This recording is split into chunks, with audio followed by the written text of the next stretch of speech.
Ya firmamos por ti, me dijo mi hijo mientras me entregaba unos papeles que iban a borrarme de mi propia vida. Confiaba plenamente en él, sin saber que ya me había enterrado viva. Hoy, les voy a contar algo que nunca pensé que compartiría. Y si, por un segundo, sienten que esto les suena familiar, por favor, denle like y suscríbanse. Me ayudará a seguir contando estas historias que necesitan ser escuchadas. Mi nombre es Elena, y tengo 73 años.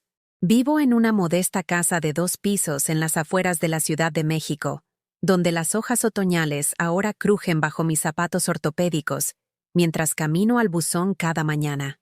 La artritis que tengo hace que el simple acto de girar la llave parezca una pequeña victoria, pero he aprendido a encontrar fuerzas en los logros más pequeños en estos días. El cardigan burdeos que llevo puesto era el favorito de Ricardo. Solía decir que resaltaba el dorado de mis ojos color avellana, cuando aún se fijaba en esas cosas. Ahora me queda un poco holgado en los hombros. He perdido peso desde que falleció hace 6 meses. No solo por el duelo, aunque eso ciertamente juega su papel. Es más la forma en que comer se ha convertido en una necesidad mecánica, cuando ya no hay nadie para cocinar. Nadie con quien compartir la comida. Nadie a quien preguntar si ya comiste hoy. Estoy sentada en el sillón reclinable de cuero de Ricardo, el que aún conserva la forma de su cuerpo después de 47 años de matrimonio. La luz de la mañana se filtra a través de unas cortinas transparentes que no he tenido la energía de reemplazar, bañando todo en un resplandor suave y melancólico que parece apropiado para la historia que estoy a punto de contarles. El día del funeral de Ricardo, me quedé sola en la entrada de nuestra casa a las 4:30 de la tarde, observando a unos desconocidos plegar sillas metálicas y apilarlas en la parte trasera de una camioneta de alquiler. El aire otoñal transportaba el olor de las hojas caídas y el ligero aroma a café que se había enfriado en vasos de unicel, esparcidos por la mesa de nuestro patio. Observé a mi nuera, Alicia, dirigiendo la limpieza con la eficiencia de una organizadora de eventos. Su cabello rubio recogido en un chongo perfecto. Su vestido negro probablemente costaba más de lo que yo gasto en comestibles en 3 meses. Se movía con propósito, marcando elementos de una lista en su teléfono, asegurándose de que cada detalle se gestionara a la perfección. Mi hijo, Mateo, estaba a su lado, alto y de hombros anchos como su padre, pero sus ojos no tenían la calidez de Ricardo. Tenía 38 años y tenía éxito por derecho propio. Un abogado corporativo que había heredado la mentalidad empresarial de Ricardo, pero de alguna manera se había perdido las lecciones sobre la compasión y la lealtad que creí que le habíamos enseñado mientras crecía. El funeral había sido hermoso, eso sí se lo concedo. Rosas blancas por todas partes. Las favoritas de Ricardo, aunque nunca se lo había dicho a ellos. La iglesia estaba repleta de colegas de la empresa constructora que había construido desde cero, empleados cuyos hijos él había ayudado a ingresar a la universidad, vecinos cuyas entradas había arado gratis cada invierno durante 2 décadas. Pero mientras me quedaba allí viendo desaparecer las sillas plegables, me di cuenta de algo que me apretó el pecho con un dolor más agudo que el duelo. Nadie me había ofrecido un aventón a casa. Ni mi hijo, ni mi nuera, ni siquiera mi cuñada Margarita, que había venido desde Guadalajara y ya estaba saliendo de la entrada con un saludo casual. Ya estaba en casa, de pie en mi propia entrada, pero de alguna manera me sentía como una invitada que se había quedado más tiempo de la cuenta en el funeral de su propio esposo. Mateo, llamé suavemente mientras cargaba una caja de programas en la prístina SUV blanca de Alicia. ¿Podrías ayudarme a llevar algunas cosas adentro? Él miró por encima del hombro sin realmente mirarme. Todo está arreglado, mamá. Alicia se encargó de lo importante. Lo importante. Me pregunté en qué categoría encajaba yo. Alicia se acercó con su portapapeles, sus tacones golpeando el concreto con precisión militar. Elena, hemos arreglado que el servicio de catering recoja la comida restante. La empresa de alquiler se llevará las mesas mañana por la mañana. No tienes que preocuparte por nada. No estaba preocupada, dije en voz baja. Solo pensé que tal vez podríamos sentarnos juntos un rato, hablar de tu padre, compartir algunos recuerdos. Ella miró su reloj, un Cartier con diamantes que Ricardo le había comprado para Navidad el año pasado, aunque a mí me había dado una bufanda del rastro. Realmente tenemos que irnos. Vuelo temprano mañana de regreso a Denver, pero te llamaremos la semana que viene para ver cómo estás. La semana que viene. Como si el duelo funcionara según un horario. Como si extrañar a mi esposo durante 47 años pudiera gestionarse como una cita de negocios. Mateo me besó en la mejilla con el afecto formal de alguien que cumple una obligación. Sus labios estaban fríos, y olía a colonia cara y a algo más que no pude identificar. Quizás el aroma de un hombre que ya había superado la muerte de su padre y estaba listo para volver a su vida normal. «Cuídate, mamá», dijo, pero sus ojos ya estaban enfocados en algo más allá de mí, algo más importante que la mujer de 73 años que lo había criado, que se había quedado despierta con él durante fiebres y pesadillas, que había trabajado en 2 empleos para ayudar a pagar su escuela de leyes, cuando el negocio de construcción de Ricardo tuvo dificultades a principios de los 90. Y luego se fueron. La camioneta de catering se alejó, seguida por la SUV de Alicia, seguida por los últimos coches que habían llenado nuestra calle normalmente tranquila. Me quedé en el repentino silencio, rodeada por los escombros de una vida celebrada y luego desmontada eficientemente. Servilletas arrugadas soplando por el césped, unas cuantas tazas de café olvidadas en la barandilla del porche, huellas de neumáticos en la hierba donde los vehículos se habían estacionado. La casa se sintió diferente cuando entré. No solo vacía, eso ya lo esperaba, pero hueca, como si algo esencial se hubiera quitado junto con las sillas plegables y los sándwiches sobrantes. El aire parecía más fino, cargado con una ausencia que iba más allá de la muerte de Ricardo. No pude obligarme a subir a nuestro dormitorio. La cama king size donde había dormido a mi lado durante casi 5 décadas ahora parecía imposiblemente vasta. Un paisaje de memoria que no estaba lista para navegar. En cambio, pasé esa primera noche en su sillón reclinable, envuelta en la manta que mi madre había tejido a crochet hace 40 años, escuchando los sonidos familiares de nuestra casa instalándose en la noche. El zumbido del refrigerador, el tic-tac del reloj de abuelo que Ricardo había heredado de sus padres, el suave silbido del viento a través de los marcos de las ventanas que necesitaban calafateo. Pero debajo de esos sonidos familiares había algo nuevo. El profundo silencio de estar completamente, absolutamente sola por primera vez en mi vida adulta. No solo sola en la casa, sino sola en el mundo, a la deriva de la familia que pensé que me anclaría a través de esta pérdida imposible. Debería haber sabido entonces lo que se avecinaba. Debí haber reconocido las señales en el adiós distraído de Mateo, en la eficiente administración de todo por parte de Alicia, en la forma en que manejaron el funeral de Ricardo como una fusión corporativa en lugar de la despedida de un hombre que los había amado incondicionalmente. Pero el dolor te ciega ante ciertas clases de crueldad, y yo me estaba ahogando en el simple e impactante hecho de que Ricardo se había ido. Todavía no estaba lista para comprender que, en sus mentes, yo había sido enterrada junto a él. A la mañana siguiente del funeral, me encontré mirando los álbumes de fotos esparcidos sobre la mesa de centro. Fotos que Alicia había considerado demasiado personales para mostrar durante la ceremonia. Al pasar las páginas, cada imagen contaba una historia de sacrificio que de repente se sentía hueca, como si hubiera estado invirtiendo en una cuenta bancaria que en realidad nunca fue mía. Hay una foto de 1987, la graduación de la preparatoria de Mateo.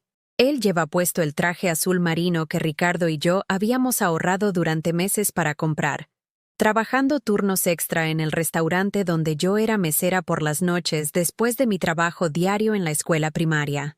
En la foto, el brazo de Mateo está alrededor de mis hombros, y yo irradio orgullo, que ahora parece casi ingenuo. Recuerdo el momento exacto en que se tomó esa foto. Ricardo me acababa de susurrar: «Lo hicimos bien, Hale. Mira a ese muchacho. Va para Harvard». Harvard, un sueño que hicimos posible vendiendo el Mustang clásico de Ricardo, el que él había restaurado con sus propias manos en nuestro garaje durante 3 años. Nunca se quejó, nunca mencionó el sacrificio. Simplemente sonrió y extendió el cheque de la colegiatura. Otra foto muestra la mañana de Navidad de 1995. Mateo y su nueva esposa Alicia, abriendo regalos bajo nuestro árbol. Ella sostiene el collar de perlas que había sido de mi madre, transmitido a través de 3 generaciones de mujeres en mi familia. Todavía puedo oír mi propia voz. Cada nueva hija merece algo hermoso para comenzar su matrimonio. Alicia lo había usado exactamente una vez, para la cena de ensayo. Después de eso, desapareció en su joyero, demasiado vintage para su gusto. Había explicado cuando le pregunté al respecto años después. Pero en esa foto, ella sonríe como si lo sintiera, como si estuviera genuinamente feliz de ser parte de nuestra familia. Qué rápido cambió eso. El punto de inflexión llegó en 2003, cuando el bufete de abogados de Mateo estaba luchando y su hipoteca estaba en peligro. Todavía puedo verlos sentados en nuestra cocina. Los ojos de Alicia rojos por el llanto. La mandíbula de Mateo tensa con el tipo de vergüenza masculina que viene de tener que pedirle dinero a tus padres a los 31 años. No te lo pediríamos si tuviéramos otras opciones, había dicho Alicia, extendiendo la mano a través de la mesa para apretar mi mano. Pero estamos a punto de perder la casa, y Mateo ha trabajado tan duro para construir su bufete. Solo necesitamos un poco de tiempo para recuperarnos. Ricardo y yo nos habíamos mirado al otro lado de esa misma mesa de la cocina, donde habíamos planeado nuestro propio presupuesto cada mes durante 25 años. Teníamos $47,000 en nuestros ahorros para la jubilación, dinero que habíamos acumulado trimestre tras trimestre, dólar tras dólar, a través de décadas de elegir marcas genéricas y remendar la ropa en lugar de comprar nueva. ¿Cuánto necesitas?, había preguntado Ricardo. Y sentí que mi corazón se hinchaba de amor por este hombre que daría todo por ayudar a su hijo a tener éxito. 35,000 cubrirían los atrasos de la hipoteca y nos darían un colchón, había dicho Mateo, sin mirarnos a los ojos. Sé que es mucho, pero prometo que lo pagaremos con intereses. Mi bufete está a punto de dar un giro. Les dimos 38,000, todo menos 9,000 de todo lo que habíamos ahorrado para nuestro propio futuro. Recuerdo haber firmado el cheque con manos que temblaban ligeramente, no por miedo, sino por la profunda satisfacción de poder resolver la crisis de mi hijo, con el trazo de una pluma. Empezaremos a pagárselos el próximo mes, había prometido Alicia, con lágrimas corriendo por su rostro mientras me abrazaba. Nunca olvidaré esto, nunca. Eso fue hace 21 años. Nunca vimos un centavo de regreso. En cambio, vimos cómo el bufete de Mateo florecía y su estilo de vida se expandía. La crisis hipotecaria pasó, pero de alguna manera los pagos mensuales para nosotros nunca se materializaron. Cuando Ricardo lo mencionó suavemente 6 meses después, Mateo pareció genuinamente confundido. Pensé que habíamos acordado que eso era más una inversión familiar que un préstamo, dijo.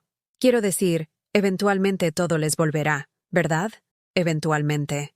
Como si nuestra seguridad financiera fuera algo que pudiera posponerse indefinidamente, como si la jubilación que habíamos planeado pudiera esperar a su conveniencia. Pero eso fue solo el comienzo. En 2007, querían ampliar su casa, agregar una suite principal y un garaje para 3 coches. El banco no aprobaría el préstamo con garantía hipotecaria que necesitaban. ¿Podríamos avalar? Solo una formalidad, nos aseguraron. Su crédito era excelente ahora, sus ingresos estables. Nunca seríamos realmente responsables de los pagos. Ricardo me había mirado al otro lado de la mesa de la cena donde habían presentado esta solicitud, sobre un guisado de carne que había pasado 3 horas preparando, usando la vajilla fina que había heredado de mi abuela. ¿Qué piensas, Hel? Pensé en Mateo de niño, construyendo fuertes en nuestra sala de estar con cojines y mantas. Pensé en la forma en que solía meterse en la cama con nosotros durante las tormentas. Cuán pequeño y vulnerable parecía acurrucado entre Ricardo y yo. Pensé en cuánto quería desesperadamente que su vida fuera más fácil que la nuestra. Por supuesto que ayudaremos, había dicho. Y firmé documentos que nos hacían responsables de una deuda de $180,000 en una casa en la que nunca viviríamos. Los pagos mensuales eran manejables para ellos, hasta 2012, cuando Alicia decidió iniciar su propio negocio de diseño de interiores. Necesitaban capital, necesitaban reducir sus gastos temporalmente. ¿Podríamos cubrir los pagos de la casa por solo unos meses mientras se establecían? Unos meses se convirtieron en un año. Un año se convirtió en 3 años. Para 2015, Ricardo y yo estábamos gastando $2,400 al mes en su hipoteca, mientras vivíamos de su modesta pensión de la empresa constructora y mi pequeño cheque del Seguro Social. Empecé a comprar exclusivamente en tiendas de segunda mano, comprando latas abolladas y pan del día anterior. Ricardo comenzó a hacer trabajos de jardinería para los vecinos para llegar a fin de mes, con sus manos de 70 años luchando contra la artritis, mientras pintaba vallas y arreglaba grifos con goteras por $20 la hora.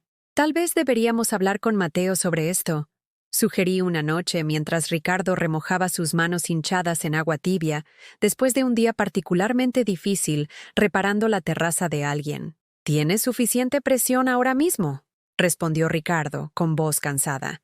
El negocio de Alicia apenas está comenzando. Pronto estarán de pie de nuevo. Pronto nunca llegó. En cambio, vimos sus publicaciones en las redes sociales de vacaciones en Europa. Vimos fotos de cenas caras y escapadas de fin de semana a estaciones de esquí. El Instagram de Alicia era un escaparate cuidadosamente curado de abundancia. Bolsos de diseñador, fotos familiares profesionales, su cocina remodelada con encimeras de mármol y gabinetes a medida. Mientras tanto, yo estaba recortando cupones y calculando si podíamos permitirnos usar el aire acondicionado durante la semana más calurosa del verano. Lo más cruel no era el dinero en sí, era la forma en que nuestros sacrificios se volvían invisibles para ellos. Cuando nos visitaban para las fiestas, elogiaban nuestra casa acogedora, con el tipo de afecto condescendiente que la gente reserva para las cosas que consideran pintorescas pero inadecuadas. Traían vino caro que bebían ellos mismos, bombones caros que olvidaban dejar, regalos caros para ellos mismos que desenvolvían en nuestra sala de estar como una representación de la prosperidad. «Ustedes dos son increíbles», decía Alicia, besándome la mejilla antes de irse. «Tan sencillos, tan prácticos. Algunas personas se obsesionan con las cosas materiales, pero ustedes realmente han descubierto lo que importa». Lo que importaba, aparentemente, era que Ricardo y yo habíamos aprendido a conformarnos con menos para que ellos pudieran tener más. El patrón continuó a lo largo de los años. El coche de Mateo necesitaba reparaciones importantes. ¿Podíamos ayudar? El negocio de Alicia necesitaba equipo nuevo. ¿Podíamos avalar otro préstamo? Su hijo necesitaba colegiatura de escuela privada. ¿Podíamos contribuir a su fondo de educación? Cada solicitud venía con las mismas promesas de pago, las mismas garantías de que esto era temporal, las mismas expresiones de gratitud que se sentían cada vez más vacías a medida que pasaban los años y las deudas se acumulaban. Ricardo nunca se quejó, ni una sola vez. Me miraba al otro lado de nuestra mesa de la cocina, la misma mesa donde habíamos compartido el desayuno durante 4 décadas, y asentía con la tranquila resignación de un hombre que había decidido que amar a su familia significaba aceptar su definición de su valor. «Criamos a un buen muchacho», decía cuando yo expresaba frustración por la tensión financiera. A veces, los buenos muchachos cometen errores, pero eventualmente lo resuelven. Yo quería creerle. Necesitaba creerle. La alternativa, que nuestro hijo y nuestra nuera estaban explotando sistemáticamente nuestro amor para su propio beneficio financiero, era demasiado dolorosa para reconocer, pero a altas horas de la noche, acostada en la cama junto a Ricardo mientras dormía, miraba al techo y me preguntaba si de alguna manera habíamos criado a un extraño. ¿Cuándo había aprendido Mateo a ver nuestra disposición a sacrificarnos como evidencia de nuestra obligación en lugar de nuestro amor? ¿Cuándo había «puedes ayudarnos» se había transformado en «¿deberías cubrir esto por nosotros»? ¿Cuándo había «te pagaremos» se convirtió en una frase tan insignificante que nadie se molestaba en decirla más? Para 2019, cuando la salud de Ricardo comenzó a deteriorarse, básicamente estábamos manteniendo su estilo de vida mientras apenas manteníamos el nuestro. La pensión de la empresa constructora, que debería haber hecho que nuestra jubilación fuera cómoda, se estaba canalizando directamente a su hipoteca, los gastos de su negocio, las actividades de sus hijos. Tenía 70 años. Trabajaba a tiempo parcial en la biblioteca local para ayudar a cubrir nuestras facturas de comestibles, mientras mi nuera publicaba fotos de sus citas semanales para manicura, y se quejaba del estrés de elegir entre encimeras de granito y cuarzo para la renovación de su cocina. El insulto final llegó 6 meses antes de que Ricardo falleciera, cuando Alicia mencionó casualmente durante la cena del domingo que habían refinanciado su casa y utilizaron el capital para comprar un condominio de vacaciones en Colorado. Pensamos que nos merecíamos algo bueno después de trabajar tan duro, había dicho, cortando el guisado de carne que había estirado para alimentar a 6 personas. Además, es una gran inversión. Los bienes raíces siempre se valorizan. Ricardo se había quedado muy callado. Más tarde, mientras lavábamos los platos juntos, había dicho suavemente, «Hell, creo que hemos sido unos tontos». Pero ya era demasiado tarde para tales realizaciones. El daño estaba hecho. Los patrones establecidos. Los habíamos entrenado para que nos vieran como una fuente interminable de apoyo financiero, y ellos habían aprendido la lección demasiado bien. ¿Fui utilizada? La pregunta me atormentaba mientras estaba sentada sola en el sillón reclinable de Ricardo, rodeada de fotos de una familia que había consumido nuestros recursos y descartado nuestros sacrificios como simplemente lo que se suponía que los padres debían hacer. Estaba empezando a sospechar que la respuesta era sí. Las microagresiones habían estado ocurriendo durante años, pero el dolor tiene una forma de despojar las ilusiones protectoras que construimos alrededor de las verdades dolorosas. Sentada sola en esa casa, comencé a ver patrones que había estado demasiado ocupada o demasiado asustada para reconocer. Como mi 70º cumpleaños, hace 3 años, había pasado semanas planeando una pequeña cena. Nada lujoso, solo familia y algunos amigos cercanos. Había preparado la lasaña favorita de Ricardo, horneado un pastel desde cero. Incluso compré nuevos manteles individuales para la mesa del comedor. A las 6:30 p.m., estaba vestida con mi mejor vestido azul, el que tenía los botones de perlas que Ricardo siempre decía que resaltaban mis ojos. Mateo llamó a las 6:45. «Mamá, lo siento mucho. Alicia no se siente bien y no queremos correr el riesgo de que te enfermes». «¿Lo dejamos para otra ocasión?» Por teléfono, podía oír voces en el fondo. Risas, tintineo de copas, el sonido de un televisor. Más tarde, vi las fotos en las redes sociales. Mateo y Alicia en algún evento corporativo. Ella con un impresionante vestido rojo. Él con un smoking. Ambos sonriendo radiantes a una cámara sostenida por alguien cuyo cumpleaños aparentemente importaba más que el mío. Comí pastel sola esa noche. 7 décadas de vida marcadas por una sola vela en un postre comprado en la tienda, mientras la lasaña casera se coagulaba en la olla que había estado tan orgullosa de servir. Cuando lo mencioné suavemente la semana siguiente, Alicia pareció genuinamente desconcertada. «¿Ah? ¿Era tu cumpleaños? Pensé que celebramos eso el mes pasado. El tiempo vuela, ¿no es así?» Había estado en mi cena de cumpleaños el año anterior. Me había ayudado a soplar las velas.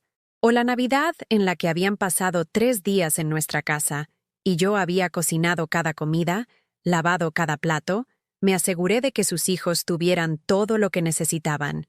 En la mañana de Navidad, los había visto intercambiar regalos elaborados. Un reloj nuevo para él, aretes de diamantes para ella, consolas de juegos y ropa de diseñador para sus hijos. Mi regalo de ellos fue una tarjeta de regalo genérica para una cadena de restaurantes, el tipo de regalo que se toma en la fila de la caja de una tienda de comestibles. Todavía en el envoltorio de plástico, con la etiqueta de precio parcialmente raspada pero aún visible, $25. «Pensamos que te gustaría la flexibilidad», había dicho Alicia cuando me notó mirándolo. «Puedes usarla cuando quieras». Había gastado más de $25 solo en ingredientes para el desayuno de Navidad. Pero lo peor no fue la falta de consideración. Fue la forma en que me habían entrenado para estar agradecida por las obras. Realmente les había dado las gracias. Sonreí. Les dije que era perfecto, que me encantaban las cadenas de restaurantes. Las mentiras que nos contamos a nosotros mismos para preservar relaciones que nos están envenenando lentamente. La primavera pasada, cuando Ricardo ya mostraba signos de la enfermedad que finalmente lo llevaría, me caí en nuestro dormitorio y no pude levantarme. Mi cadera se había torcido mal, y el dolor era insoportable. Logré alcanzar el teléfono y llamar a Mateo, jadeando entre lágrimas. Creo que me rompí algo. Susurré. ¿Puedes venir? No puedo llegar al coche. Mamá, estoy en medio de una presentación. ¿Puedes llamar a una ambulancia? Te veo en el hospital cuando termine. Me quedé tendida en el suelo de nuestro dormitorio durante 45 minutos, esperando a los paramédicos, mientras mi hijo terminaba una presentación de PowerPoint sobre las proyecciones de ganancias trimestrales. Afortunadamente, la cadera no estaba rota, solo muy magullada, pero pasé 6 horas en la sala de emergencias sola, respondiendo preguntas de admisión y esperando radiografías, mientras el teléfono de Mateo se iba directo al buzón de voz. Llegó a las 11 p.m., todavía con su traje de negocios, mirando su reloj mientras entraba en mi habitación. ¿Cómo te sientes?, preguntó, pero sus ojos ya estaban escaneando los documentos de alta, calculando cuánto tiempo tomaría esto, cuánto interferiría con su agenda. Mejor, mentí, porque decir la verdad, que tenía miedo, que lo necesitaba, que estar tirada en ese suelo me había hecho sentir más sola de lo que jamás había sentido en mi vida. Habría sido egoísta. Bien. Alicia está esperando en el coche. Tenemos reuniones tempranas mañana. Me besó en la frente y me dejó para que me las arreglara para volver a casa, con mi cadera lesionada palpitando con cada paso al taxi que llamé yo misma. Al día siguiente, envió un mensaje de texto. Me alegro de que estés bien. ¿La próxima vez tal vez llames al 911 primero? Más eficiente. Más eficiente. Como si mi dolor fuera un problema logístico que optimizar en lugar de un momento en el que desesperadamente necesitaba que mi hijo simplemente apareciera. Pero fue el descubrimiento de hace 3 semanas lo que finalmente destrozó la última de mis ilusiones. Estaba revisando los papeles de Ricardo, tratando de organizar el caos de toda una vida de documentos, pólizas de seguros, declaraciones de impuestos, recibos de mejoras en el hogar que habíamos hecho hace décadas. Ricardo había sido meticuloso con el mantenimiento de registros, pero su sistema de archivos solo lo conocía a él. Lo encontré en una vieja carpeta acordeón marcada como «Documentos legales», un sobre manila que contenía fotocopias de documentos que nunca había visto antes. El primer documento era un poder notarial, con fecha 6 meses antes de la muerte de Ricardo. Su firma temblorosa al final, dando a Mateo autoridad completa sobre nuestras finanzas, nuestra propiedad, nuestras vidas. Ricardo nunca me había mencionado esto. Habíamos tomado cada decisión importante juntos durante 47 años, pero aparentemente, al final, había decidido que no podía confiar en mí con mi propio futuro. El segundo documento era peor. Un testamento revisado, completamente diferente al que habíamos escrito juntos en 2015. En ese testamento original, todo se había dividido por igual entre Mateo y yo, con disposiciones para que yo viviera en nuestra casa por el resto de mi vida. Este nuevo testamento era diferente. Cruelmente, sistemáticamente diferente. La casa, nuestra casa, donde había criado a mis hijos y enterrado a mis perros, y celebrado las mañanas de Navidad, y aprendí a ser esposa y madre, se dejaba enteramente a Mateo, sin disposiciones para mi residencia continuada. Las cuentas de ahorro que habíamos construido juntos, las inversiones que habíamos realizado, la póliza de seguro de vida que se suponía que garantizaría mi seguridad después de la muerte de Ricardo, todo se transfirió directamente a Mateo, y yo recibí solo efectos personales de valor sentimental, efectos personales, como si fuera una prima lejana en lugar de la mujer que había compartido su cama y construido su vida y apoyado sus sueños durante casi 5 décadas. Al final del sobre, encontré una nota escrita a mano, con la letra deteriorada de Ricardo. Alicia dice que esta es la mejor manera de proteger todo de impuestos y complicaciones. Ella se ha encargado de toda la investigación legal. Elena no necesita preocuparse por los detalles financieros a su edad. A mi edad, como si cumplir 73 años hubiera borrado de alguna manera mi capacidad de pensamiento racional, como si la mujer que había equilibrado nuestro presupuesto familiar durante 47 años fuera de repente incompetente para administrar sus propios asuntos. Me senté en el suelo de nuestro dormitorio, rodeada de los desechos de una vida que pensé que entendía, y sentí que algo se rompía dentro de mi pecho. No mi corazón rompiéndose. Eso habría sido demasiado limpio, demasiado simple. Esto era más desordenado, más crudo, como el sonido de madera vieja astillándose bajo demasiado peso. La mujer que había sacrificado sus ahorros para la jubilación para asegurar su hipoteca. La mujer que había trabajado a tiempo parcial hasta los 70 para complementar su estilo de vida. La mujer que había sido considerada demasiado incompetente para manejar sus propios asuntos financieros. Había sido borrada de la obra de mi propia vida, descartada como un inconveniente para ser gestionado en lugar de una compañera para ser honrada. Esa noche, intenté dormir en nuestra cama por primera vez desde la muerte de Ricardo, pero cada vez que cerraba los ojos, veía la cara de Alicia mientras me abrazaba en el funeral. Sentía la calidez de sus lágrimas en mi mejilla mientras susurraba: «Nos encargaremos de todo. No te preocupes por nada.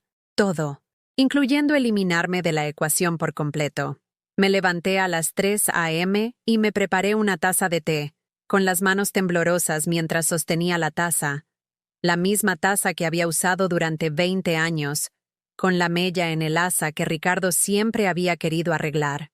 Me senté en la mesa de nuestra cocina, mirando la oscuridad fuera de nuestra ventana, y finalmente me permití hacer la pregunta que había estado evitando. ¿Fui utilizada? La respuesta, me di cuenta, era más complicada que sí o no. Fui utilizada, ciertamente, pero también había sido cómplice de mi propia explotación, tan ansiosa por ser necesaria que había confundido su codicia con mi valor. Había criado a un hijo que había aprendido a ver el amor como una transacción, que se había casado con una mujer que había calculado mi valor en dólares y centavos, y me había encontrado rentable solo mientras fuera útil. Pero también había criado a un hijo que una vez lloró cuando su hámster mascota murió, que me había tomado de la mano durante las películas de miedo, que me había llamado todos los domingos durante su primer año de universidad porque extrañaba mi voz. En algún momento, ese chico había sido reemplazado por un hombre que podía firmar documentos legales para borrar a su propia madre de la obra de su vida, que podía mirar a la mujer que lo había parido y criado y ver solo un obstáculo para su herencia.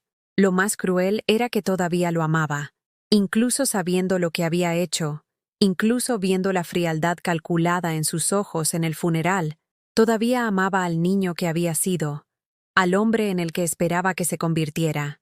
Ese amor iba a hacer que lo que vendría a continuación fuera tanto posible como devastador, porque sentada allí en la oscuridad antes del amanecer, rodeada de la evidencia de mi propia eliminación, había tomado una decisión que lo cambiaría todo. No iba a desaparecer silenciosamente, no iba a ser gestionada y descartada y relegada a la irrelevancia. Iba a contraatacar, no con ira ni amargura, sino con la tranquila y metódica determinación de una mujer que había pasado 73 años aprendiendo exactamente cuánto valía. Habían contado con mi silencio, mi conformidad, mi disposición a aceptar cualquier migaja que decidieran arrojarme. Habían calculado mal.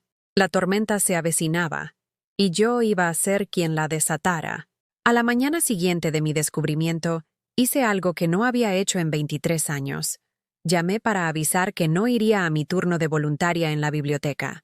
No porque estuviera físicamente enferma, sino porque necesitaba tiempo para pensar, para planificar, para descubrir cómo una mujer de 73 años se enfrenta a un sistema diseñado para borrarla. Hice café en la misma cafetera que había usado durante décadas, pero ahora todo sabía diferente. La amarga realidad de mi situación había cambiado incluso los placeres más sencillos. Me senté en la mesa de nuestra cocina con el sobre manila extendido ante mí como evidencia en un juicio criminal, estudiando cada documento con la atención metódica de alguien que finalmente había dejado de poner excusas a lo inexcusable. El timbre sonó a las 9:15 a.m. A través del mirador, vi a Mateo de pie en mi porche, con el maletín en la mano, como si estuviera haciendo una llamada de negocios en lugar de visitar a su madre, recién enviudada. «Hola, mamá», dijo cuando abrí la puerta, con una sonrisa ensayada y profesional. «Te traje algo de papeleo para que firmes. Solo cosas de rutina para finalizar el patrimonio de papá. Cosas de rutina, como si desmantelar 47 años de sociedad fuera solo un elemento más en su lista de tareas pendientes». «Pasa», dije en voz baja, haciéndome a un lado para dejarlo pasar. Se movió por la casa con la confianza de alguien que ya la consideraba su propiedad, señalando casualmente los cambios que había que hacer, las mejoras que podrían aumentar su valor. «Sabes, mamá, este lugar realmente podría necesitar una actualización. La cocina está bastante anticuada, y esa alfombra en la sala». Sacudió la cabeza con la desaprobación de alguien que nunca había tenido que elegir entre piso nuevo y pagar la factura de la luz. Lo observé examinar mi hogar con el ojo calculador de un tasador de bienes raíces, catalogando mentalmente los activos y evaluando su potencial. Esta era la casa donde lo había cuidado de varicela, donde había construido fuertes con mantas y practicado recitales de piano, donde había esperado innumerables noches durante su adolescencia, preocupada hasta enfermar hasta que escuché su llave en la cerradura. Ahora, para él, solo era espacio en metros cuadrados y valor de mercado. «¿Qué tipo de papeleo?», pregunté, sentándome en mi silla en la mesa de la cocina. Mateo abrió su maletín con los movimientos eficientes de alguien que ya había hecho esto antes. «Solo algunos formularios para transferir las cuentas de papá, actualizar la información de los beneficiarios, ese tipo de cosas. Nada complicado». Extendió varios documentos sobre la mesa, cada uno marcado con notas adhesivas amarillas que indicaban dónde se requería mi firma. Las páginas eran densas con terminología legal, formateadas en la letra pequeña que desalienta la lectura cuidadosa. «Puedo explicarte todo si quieres», dijo, pero su tono sugería que esto sería una innecesaria pérdida de tiempo. «O puedes simplemente firmar donde he marcado. Ya revisé todo con nuestro abogado». Nuestro abogado, no mi abogado, el de ellos. Tomé el primer documento, escaneando el lenguaje lentamente. Era un formulario que autorizaba la transferencia de los beneficios de la pensión de Ricardo al nombre de Mateo, eliminando mis beneficios de sobreviviente conyugal en el proceso. «Esto dice que renuncio a mi derecho a la pensión de tu padre», dije, mirándolo. «Es mi único ingreso además del seguro social». La expresión de Mateo no cambió. «Mamá, ya hemos hablado de esto. La pensión es más valiosa como una suma global que se puede invertir adecuadamente. Obtendrás un rendimiento mucho mejor si la administro a través de mi cartera. Pero no dice nada sobre los pagos para mí. Simplemente transfiere todo a tu nombre. Confía en mí, mamá. Te cuidaré.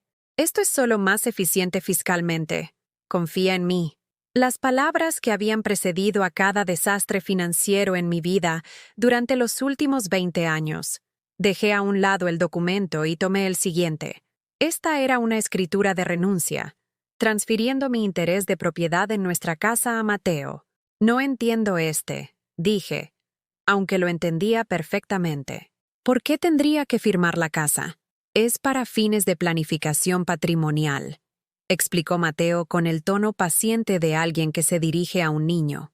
«Si algo te pasa, el proceso sucesorio puede ser realmente complicado. De esta manera, todo permanece en la familia sin complicaciones legales».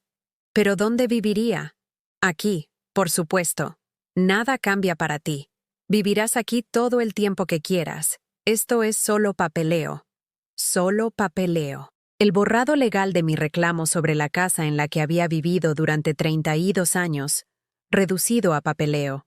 Me quedé mirando el documento, recordando el día en que Ricardo y yo habíamos firmado la hipoteca original.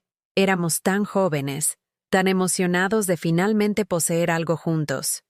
Los pagos mensuales habían parecido enormes entonces, requiriendo una cuidadosa elaboración de presupuestos y sacrificios ocasionales. Pero habíamos realizado cada pago, a través de años magros y abundantes, a través de las luchas comerciales de Ricardo y mis trabajos a tiempo parcial. Ahora Mateo quería que renunciara a mi reclamo sobre esa vida de inversión con la misma firma casual que usaría para aceptar la entrega de un paquete. Necesito pensar en esto, dije, empujando los documentos hacia él. Por primera vez, la fachada profesional de Mateo se agrietó ligeramente. Mamá, realmente no hay nada en qué pensar. Papá arregló todo esto antes de morir. Quería asegurarse de que todo se manejara correctamente. Tu padre nunca me mencionó nada de esto. Te estaba protegiendo de cosas financieras complicadas. ¿Sabes cómo era él con eso? Sabía cómo era Ricardo con muchas cosas. Había sido protector, a veces hasta la exageración, pero también había sido honesto, colaborativo, respetuoso con mi inteligencia y juicio. El hombre que me había consultado sobre cada decisión importante durante 47 años no habría planeado en secreto despojarme de mi seguridad financiera sin al menos discutirlo conmigo.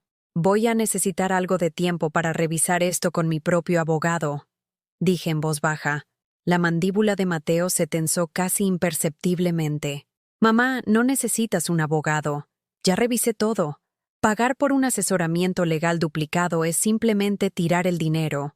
Es mi dinero para tirar, ¿no? La pregunta flotó entre nosotros como un desafío. Por un momento, vi algo parpadear en los ojos de Mateo. Sorpresa, tal vez, o molestia porque estaba cuestionando su autoridad. Por supuesto que es tu dinero, dijo finalmente. Solo estoy tratando de ayudarte a tomar decisiones inteligentes.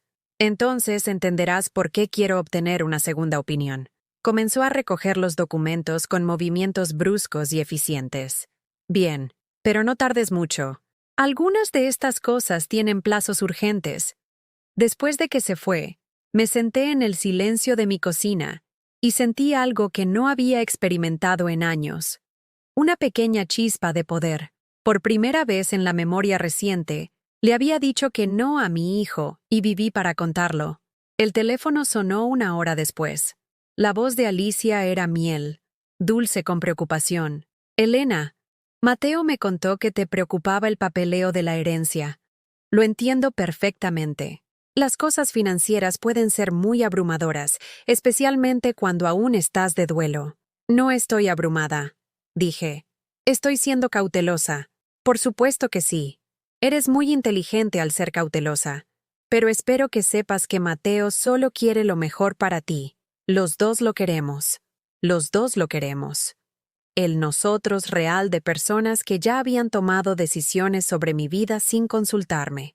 Estoy segura de que él cree que sí, respondí. Hubo una pausa, y cuando Alicia volvió a hablar, su voz tenía un sutil filo. Elena, espero que no estés dejando que algún desconocido te llene la cabeza de sospechas sobre tu propia familia.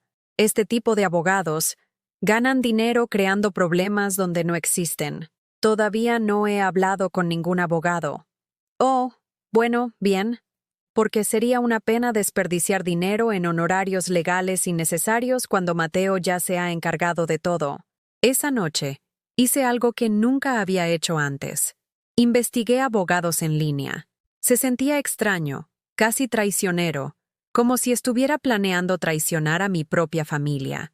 Pero mientras leía sitios web y reseñas, me recordé a mí misma que proteger mis propios intereses no era traición, era autopreservación. Encontré a Jaime Patterson, un abogado de planificación patrimonial con 30 años de experiencia y excelentes reseñas.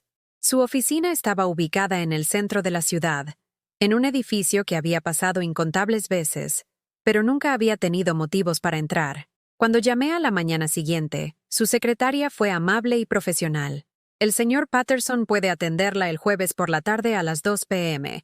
Por favor, traiga cualquier documento que tenga relacionado con la herencia. Jueves por la tarde. 2 días por delante. 2 días para decidir si iba a luchar por mi vida o a rendirme a su versión de mi futuro. Esa noche, no pude dormir. Seguía pensando en Mateo de niño, en cómo corría hacia mí cada vez que se sentía herido o asustado, en cómo confiaba completamente en mí para que todo mejorara.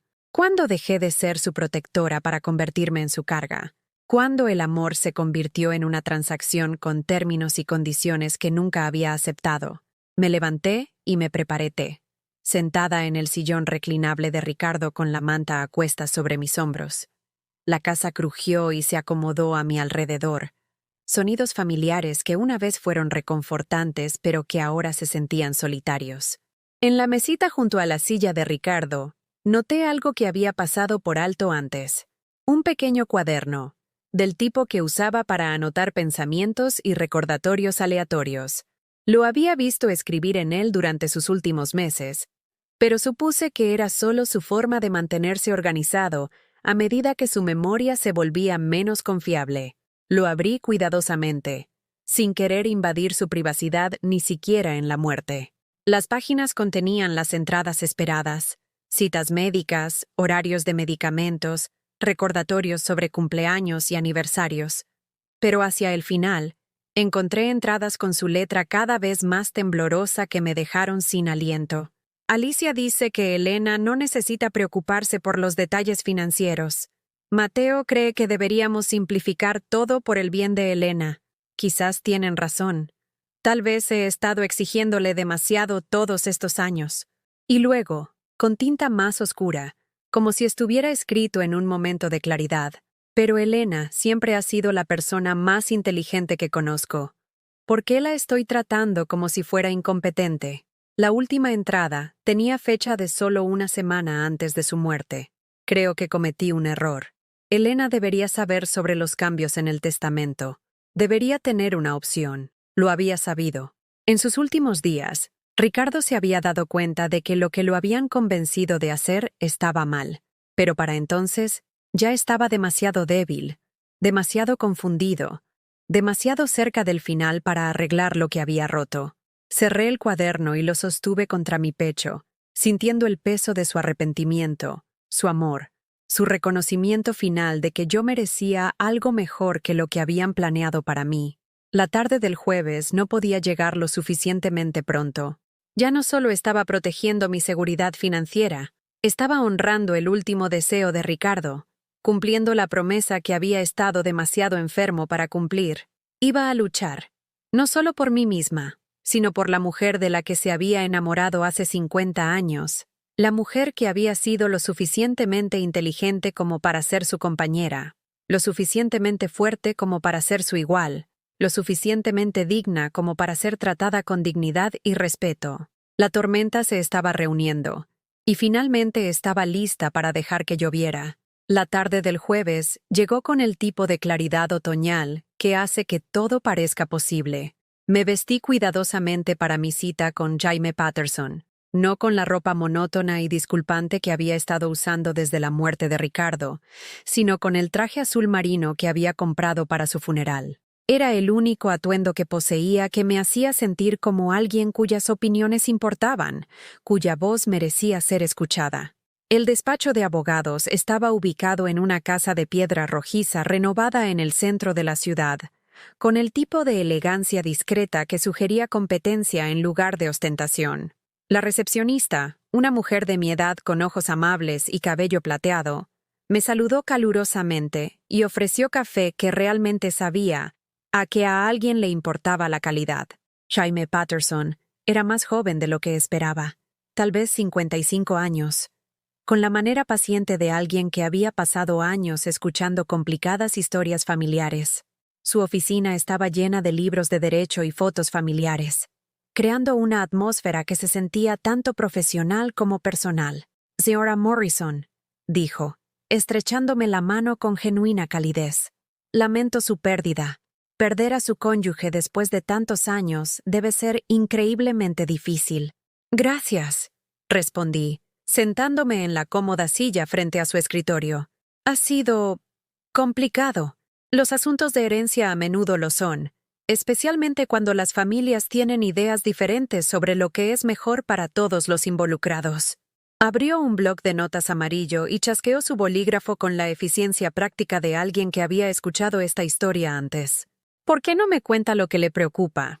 Extendí los documentos que Mateo había traído sobre su escritorio, explicando la presión que había sentido para firmar inmediatamente, la desestimación casual de mi necesidad de asesoramiento legal independiente, la forma en que me habían caracterizado como demasiado incompetente para entender mi propia situación financiera.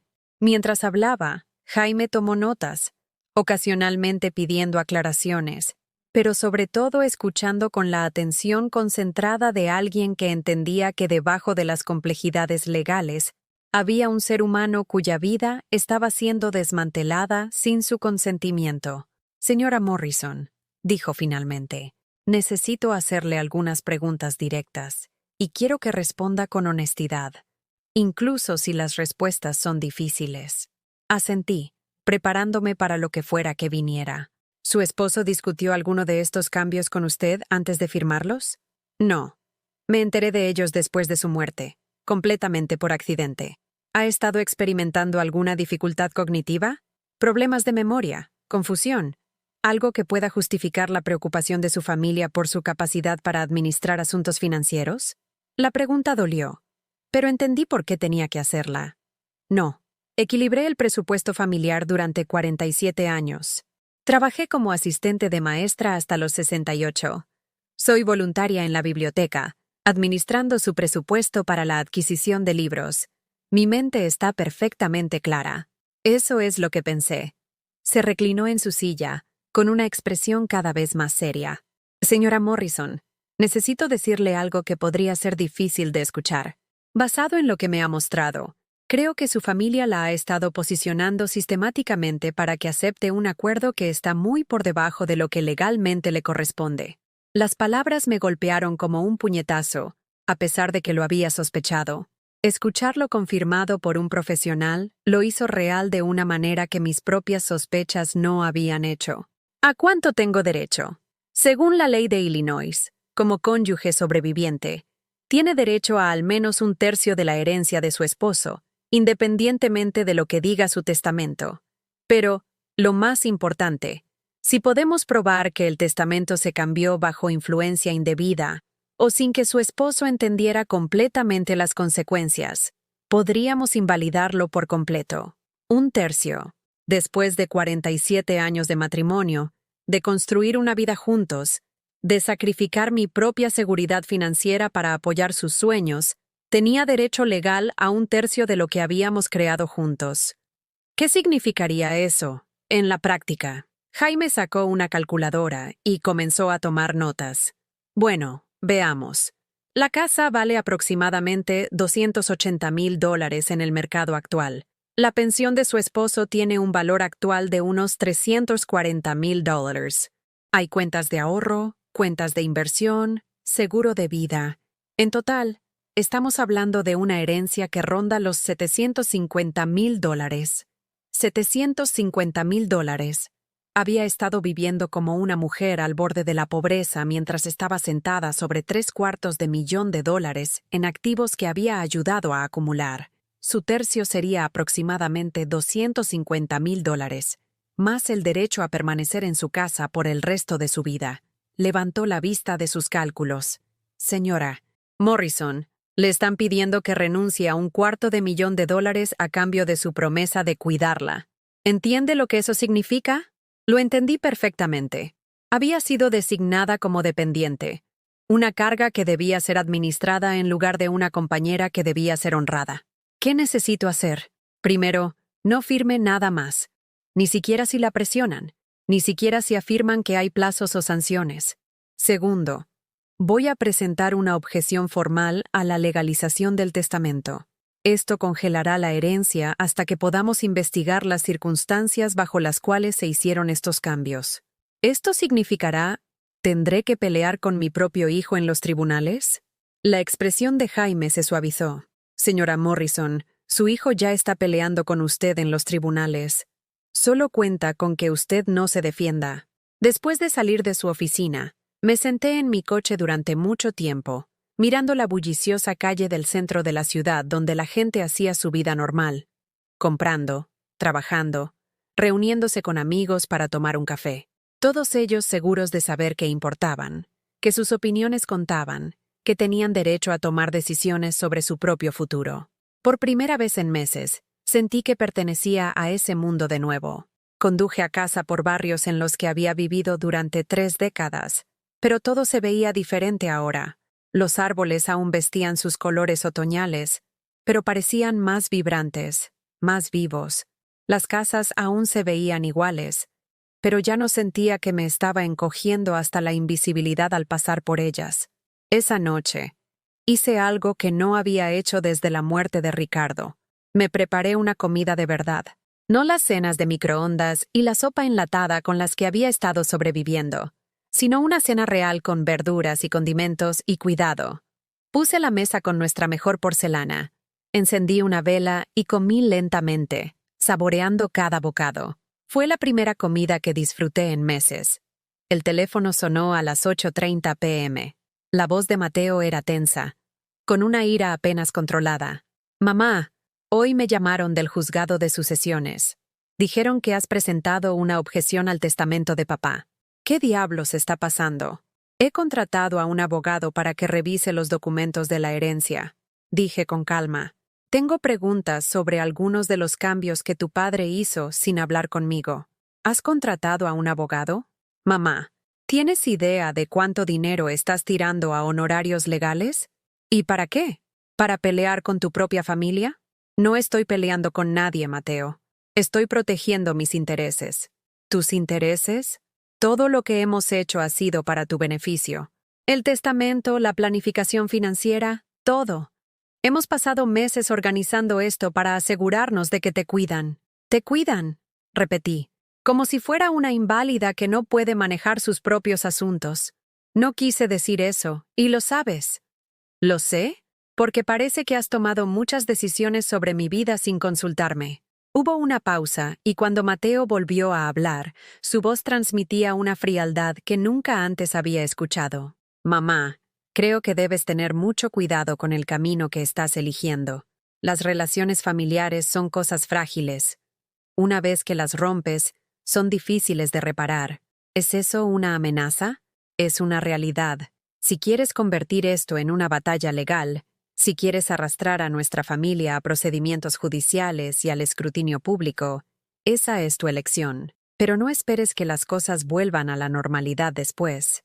Después de que colgó, me senté en el silencio de mi cocina y me di cuenta de que nada había sido normal durante años.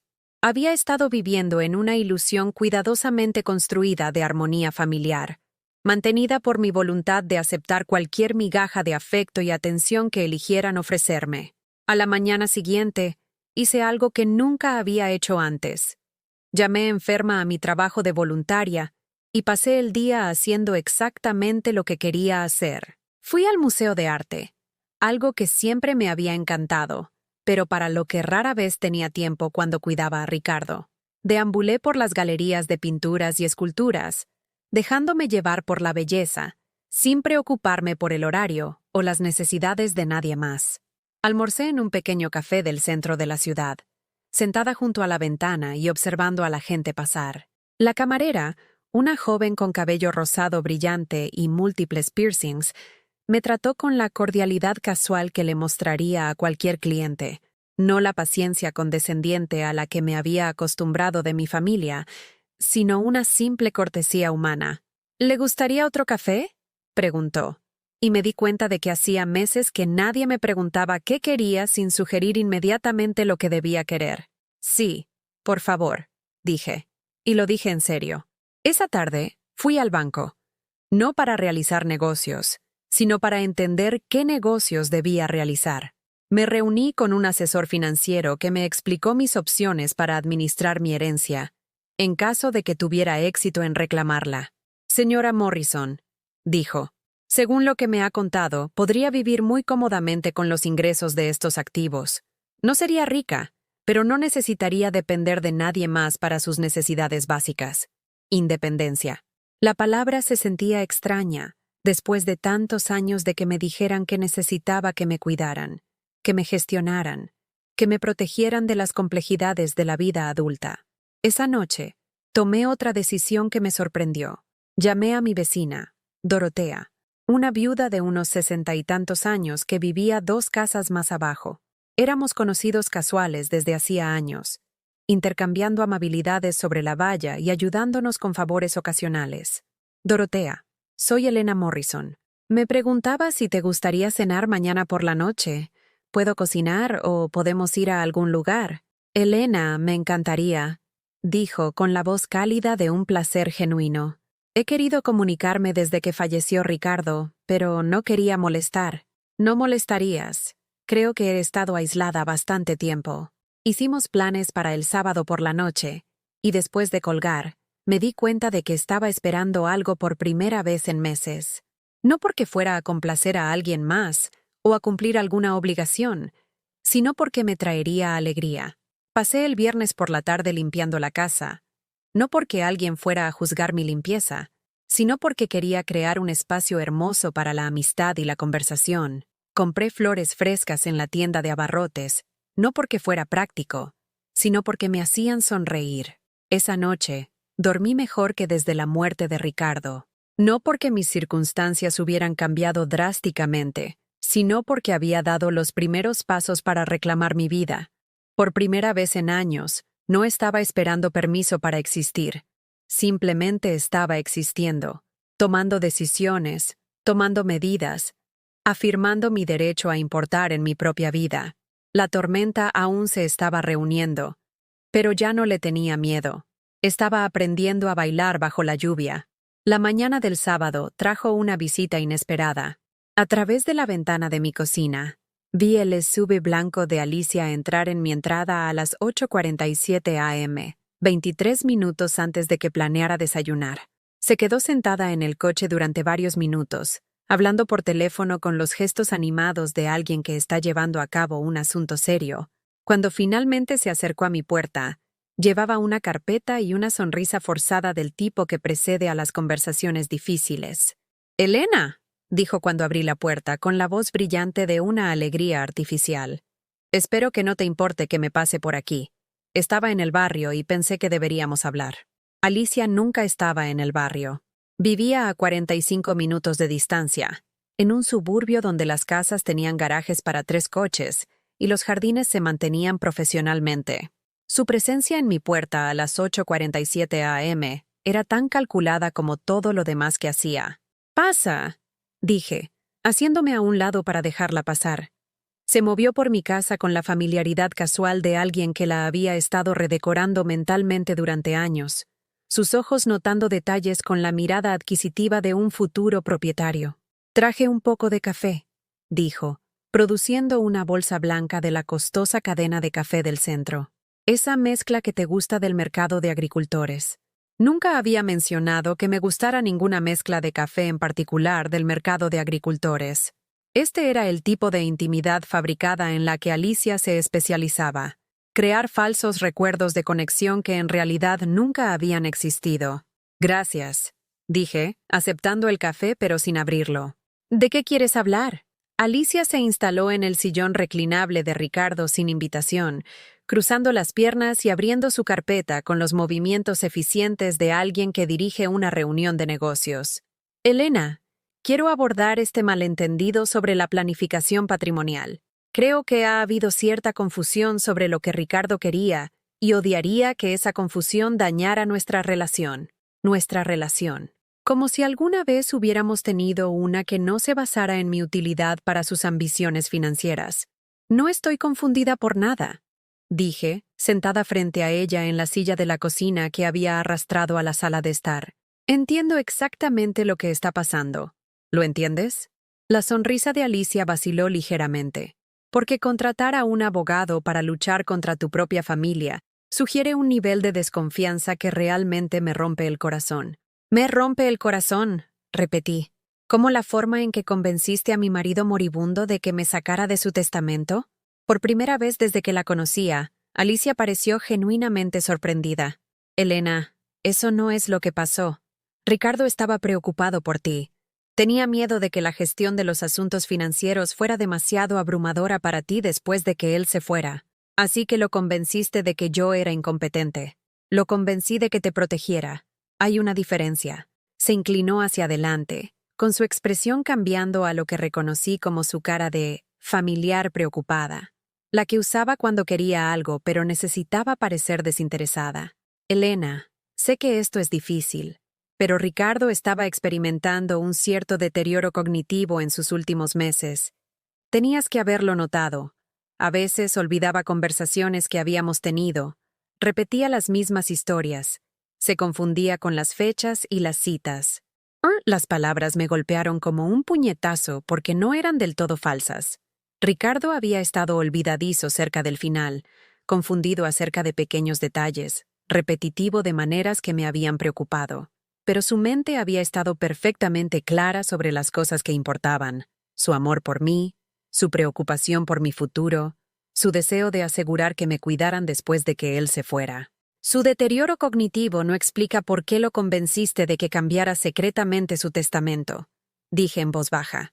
Si estaba demasiado confundido para tomar decisiones sensatas, entonces esos cambios deberían ser inválidos. La máscara de Alicia se deslizó por completo. Elena, déjame ser muy clara sobre algo.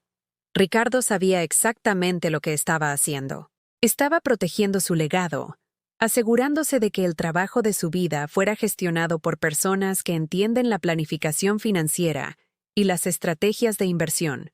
Personas como tú y Mateo. Sí, personas como nosotros. Personas que saben la diferencia entre un fondo de crecimiento y una cuenta del mercado monetario. Personas que entienden las implicaciones fiscales y las estrategias de planificación patrimonial.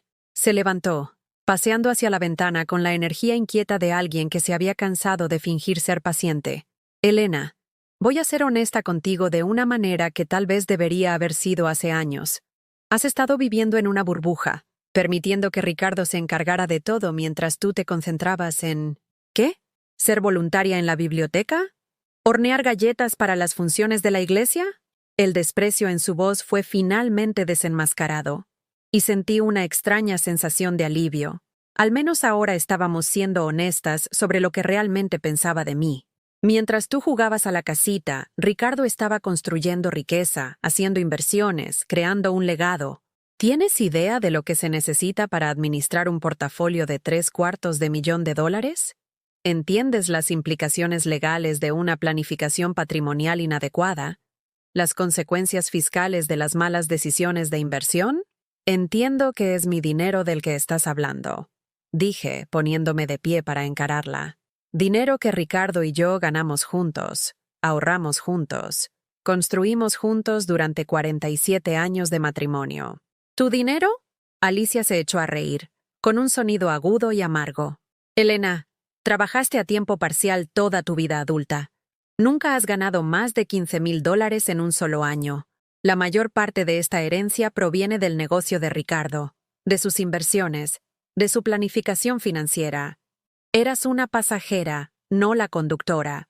Las palabras estaban diseñadas para herir, y lo lograron. Por un momento sentí que la vieja vergüenza familiar se apoderaba de mí, la sensación de que había sido una carga, una dependiente, alguien que no había contribuido con nada de valor a nuestra sociedad.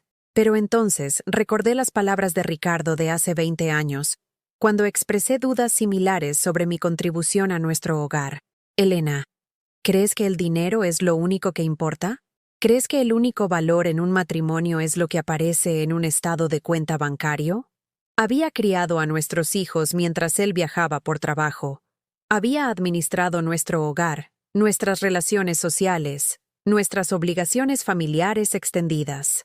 Había sido su compañera en todos los sentidos, excepto en el legal, que aparentemente era lo que más importaba a Alicia. Tienes razón, dije en voz baja. Nunca fui la principal sostenedora. Nunca tomé las grandes decisiones financieras. Pero era la esposa de Ricardo, no su empleada. Y las esposas tienen derechos que aparentemente olvidaste considerar. La expresión de Alicia se ensombreció. Elena, necesitas pensar muy cuidadosamente en lo que estás haciendo. Las batallas legales son costosas, consumen mucho tiempo y son feas. Destruyen familias. Crean un daño permanente que nunca se puede reparar. ¿Me estás amenazando? Te estoy advirtiendo. Si continúas por este camino, si nos obligas a defender los deseos claramente expresados de Ricardo en los tribunales, habrá consecuencias. No solo consecuencias financieras, sino personales. Se acercó, bajando la voz a un susurro que de alguna manera se sentía más amenazante que gritar. ¿Crees que estás sola ahora? ¿Crees que te sientes aislada ahora? Imagina cómo te sentirás cuando Mateo decida que no puede tener una relación con una madre que está tratando de robar su herencia. Imagina las fiestas sin nietos, los cumpleaños sin familia, las visitas al hospital sin nadie a quien llamar. La amenaza era clara, calculada y devastadoramente efectiva. Me estaba ofreciendo una elección entre la seguridad financiera y la conexión familiar, entre mis derechos y mis relaciones. Me estás pidiendo que elija entre mi familia y mi dignidad, dije. Te estoy pidiendo que elijas entre tu orgullo y tu felicidad, porque de eso se trata realmente. ¿No es así? De tu orgullo, de tu ego, de tu incapacidad para aceptar que tal vez, solo tal vez, otras personas saben lo que es mejor para ti. Antes de que pudiera responder, la puerta principal se abrió y Mateo entró, con el rostro sombrío, con la expresión de alguien que había venido a terminar una conversación en lugar de participar en ella. ¿Cómo va todo?, le preguntó a Alicia, pero sus ojos estaban fijos en mí. Creo que tu madre está siendo muy irracional, respondió Alicia. He tratado de explicar la situación, pero parece decidida a crear problemas donde no existen. Mateo asintió como si hubiera esperado esta respuesta. Mamá, necesitamos hablar. Todos nosotros. Ahora mismo. Me indicó que volviera a sentarme, posicionándose entre Alicia y yo como un mediador en una disputa comercial en lugar de un hijo que intentaba comprender la perspectiva de su madre. He estado pensando en esta situación, dijo, con la autoridad medida de alguien acostumbrado a ser obedecido. Y creo que necesitamos encontrar un compromiso que funcione para todos. ¿Qué tipo de compromiso?, pregunté.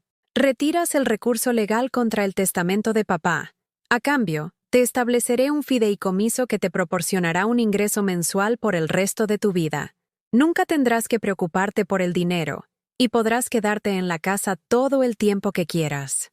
Una asignación mensual, como una niña que recibe la propina de sus padres.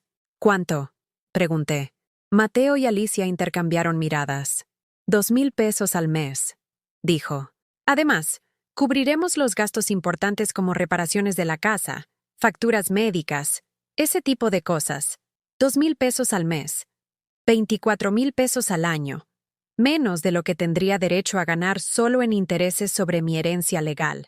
Y a cambio, te quedas con el control de $750,000, dije.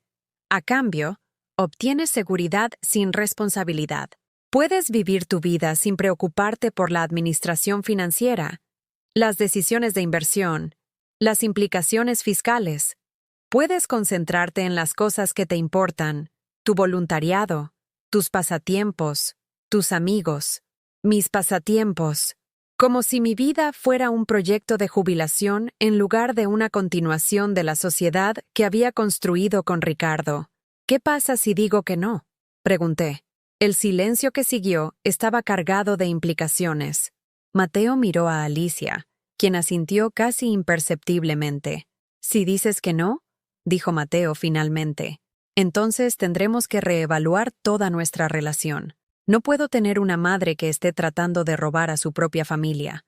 No puedo exponer a mis hijos a ese tipo de toxicidad. Toxicidad, repetí. ¿Es así como llamas a una mujer que lucha por sus derechos legales? Lo llamo una mujer que ha sido manipulada por abogados para creer que su propia familia es su enemigo. Me puse de pie, caminé hacia la repisa de la chimenea y tomé la fotografía enmarcada de Ricardo y yo el día de nuestra boda. Nos veíamos tan jóvenes, tan esperanzados, tan seguros de que el amor sería suficiente para superar cualquier obstáculo. Tu padre escribió algo en su cuaderno, dije, sin darme la vuelta. Dijo que creía que había cometido un error. Dijo que yo debería haber tenido una opción. Papá estaba enfermo, dijo Mateo. Estaba confundido, asustado, no pensando con claridad. Estaba pensando lo suficientemente claro como para arrepentirse de lo que le habías convencido de hacer. Me di la vuelta para encararlos a ambos, aún sosteniendo la foto de la boda. He tomado mi decisión, dije. No firmaré ningún documento. No aceptaré ningún compromiso. Lucharé por lo que legalmente es mío, y lo haré con o sin su permiso. Alicia se puso de pie, con su compostura finalmente agrietándose por completo. Elena, estás cometiendo el mayor error de tu vida. Estás eligiendo el dinero por encima de la familia, el orgullo por encima del amor, a los abogados por encima de tus propios hijos. Estoy eligiendo la dignidad por encima de la dependencia, respondí. Estoy eligiendo el respeto por encima de la caridad. Estoy eligiendo ser una persona en lugar de una carga. Mateo se dirigió hacia la puerta, con el rostro enrojecido por la ira. No nos llames cuando estés sentada sola en esta casa, preguntándote por qué tu familia no quiere tener nada que ver contigo. No lo haré, dije, porque estaré demasiado ocupada viviendo mi vida para preocuparme por personas que nunca me valoraron lo suficiente como para incluirme en las decisiones sobre mi propio futuro. Se fueron sin una palabra más. Su partida, tan eficiente y definitiva como sus visitas anteriores, habían sido cálidas y manipuladoras. Me quedé en el repentino silencio de mi casa, aún sosteniendo la foto de la boda, y me di cuenta de que algo fundamental había cambiado. La mujer de esa fotografía era joven, ingenua, confiada. Creía que el amor significaba sacrificio, que la familia significaba la entrega incondicional a las definiciones de otras personas, de lo que era mejor para ella. La mujer que estaba en esta habitación era mayor, más sabia, y finalmente estaba lista para exigir el respeto que había pasado 73 años ganando. La tormenta había llegado, y ya no tenía miedo de mojarme. El silencio después de que Mateo y Alicia se fueron se sentía diferente al vacío hueco al que me había acostumbrado. Este no era el silencio del abandono, era el silencio de la posibilidad, de un espacio finalmente despejado para que yo lo llenara con mis propias elecciones, mis propios sueños, mi propia versión de lo que podría ser la vida. Volví a colocar la foto de la boda en la repisa de la chimenea, pero esta vez la miré de verdad. La mujer joven del vestido blanco no era débil ni ingenua. Era lo suficientemente valiente como para creer en él para siempre, lo suficientemente fuerte como para construir una vida desde cero, lo suficientemente inteligente como para ser la compañera igualitaria de alguien. En algún momento, había olvidado que esa mujer existía dentro de mí. Era hora de presentarme de nuevo. Lo primero que hice fue llamar a la oficina de Jaime Patterson y dejar un mensaje confirmando que quería continuar con el recurso legal. Sin dudarlo, solo una directiva clara de una mujer que finalmente había decidido luchar por sí misma. Lo segundo que hice fue algo que nunca había hecho en toda mi vida adulta. Hice planes que no tenían nada que ver con las necesidades o horarios de nadie más. Llamé a la agencia de viajes del centro. Sí, todavía existían. Y pregunté sobre viajes de fin de semana para personas de la tercera edad. En una hora, me había reservado una excursión de 3 días a la isla de Mackinac, con salida el viernes siguiente.